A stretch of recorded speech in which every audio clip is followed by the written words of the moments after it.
ঢাকায় জাতিসংঘের নবনির্মিত নতুন সম্প্রসারিত অফিস উদ্বোধন করেছেন জাতিসংঘের মহাসচিব অ্যান্তোনিও গুতেরেজ। সকালে এই কার্যক্রমের উদ্বোধন করেন তিনি।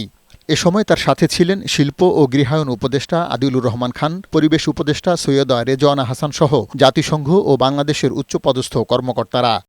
পরে বাংলাদেশের আতিথেয়তা, পরবর্তী পরিস্থিতি মোকাবেলায় জাতিসংঘের সহযোগিতা এবং রোহিঙ্গা সংকট নিয়ে কথা বলেন তিনি। বিশ্বের সর্বোচ্চ সংস্থার প্রধান গুতেরেজ বলেন, বাংলাদেশের এই সংকটকালীন সময়ে জাতিসংঘ পাশে থাকবে।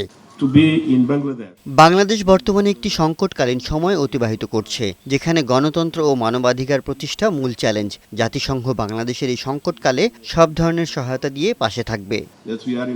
রোহিঙ্গা সংকট বাংলাদেশের জন্য বিরাট বোঝা উল্লেখ করে বিশ্ববাসীর প্রতি নানা সহায়তা অব্যাহত রেখে রোহিঙ্গাদের পাশে থাকার আহ্বান জানান তিনি। গতকাল 1 লাখ রোহিঙ্গাকে সাথে নিয়ে ইফতার করেছি। তাদের নানা সমস্যা দেখেছি।